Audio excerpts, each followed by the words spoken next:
बॉलीवुड में ऐसे बहुत सारे लोग हैं जो रहते तो इंडिया में हैं, काम करते इंडिया में हैं, फिल्में भी यहीं पर बनाते हैं, पैसे भी यहीं पर कमाते हैं, लेकिन इनका दिल हिंदुस्तानी नहीं पाकिस्तानी है।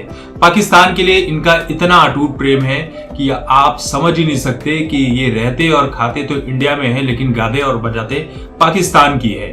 अभी बहुत ही ज्यादा दिन की बात नहीं है, करण जौहर जो है वो दुबई गए थे फवाद खान की film legend of Maula Jatt को देखने, उसे प्रमोट करने, क्योंकि फवाद खान उनके कितने करीबी है ये हम बता चुके हैं और रणबीर कपूर को छोड़कर ज्यादा पसंद करते हैं फवाद खान को। तो करण जौहर वहां पर गए, इस फिल्म को प्रमोट किया, देखने भी गए, बहुत कुछ बातें हुई, लोगों ने विरोध भी किया, लेकिन इन सब विरोध का इनके ऊपर असर पड़ता नहीं है। ये चोरी छिपके सब कुछ मिलते जुलते रहते हैं, सब कुछ एंजॉयमेंट चलता है। पुलवामा हमले के बाद से ही पाकिस्तान के साथ जो भारत के रिश्ते हैं वो खराब हो चुके हैं, जो अब कभी सुधरने नहीं चाहिए और सुधरना भी नहीं चाहिए, क्योंकि पाकिस्तान वो देश है जो बार बार आप उसके सामने हाथ बढ़ाकर दोस्ती करना चाहें और वो बार बार आपकी पीठ पर खंजर मारने वाला है। तो ऐसे देश से दूरी बनाकर रखना ही सही कदम है। वहां के लोग कैसे हैं, अच्छे हैं कि बुरे हैं, आप इस बातों को भूल जाइए। लोग जो देश है वो वहां के लोग कैसे हैं जो उस देश को चला रहे हैं ये मैटर करता है। देखिए, पाकिस्तान के जो कलाकार होते हैं वो अपने देश से बहुत प्यार करते हैं। अगर इंडिया और पाकिस्तान के बीच कोई सरहद पर तनाव होता है तब पाकिस्तान के जो एक्टर्स हैं वो अपने देश का साथ देते हैं और उनके बारे में कुछ भी गलत नहीं करते, भले ही कितना ही उनके तरफ से बमबारी हो, आतंकवाद फैलाया जाए।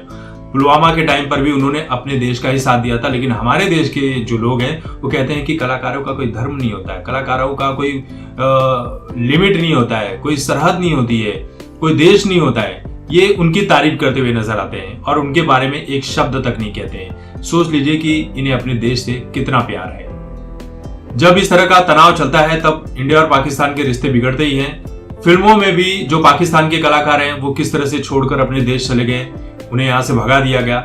लेकिन अब जैसे जैसे माहौल शांत हो रहा है, सब कुछ लोग इन्हें लगता है कि भूल चुके हैं कि पुलवामा में क्या हुआ था, तो ये लोग क्या कर रहे हैं कि फिर से पाकिस्तानी कलाकारों को अपनी फिल्म में लेने का मूड बना रहे हैं। और जैसे ही ये खबर मनसे प्रमुख राज ठाकरे जी को पता चली, इनकी सेना को पता चली, इन्होंने कड़े शब्दों में चेतावनी दे दी है कि अगर एक भी पाकिस्तान का कलाकार बॉलीवुड की फिल्मों में दिखाई पड़ा तो हमसे बुरा कोई नहीं होगा।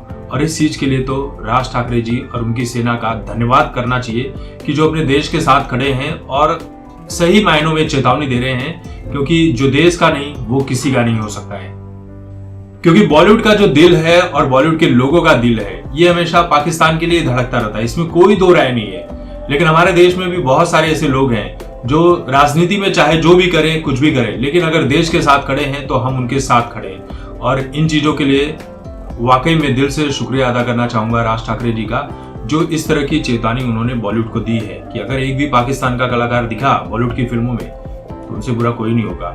और यही चीज जो थे एक समय पर स्वर्गीय बाला साहब ठाकरे जी करते थे। और बाला साहब ठाकरे जी का जो प्रभाव था इस देश में, अगर उन्होंने एक उंगली भी उठा दी, एक उंगली का इशारा कर दिया तो लोग शांत हो जाते थे, इतना उनका असर था।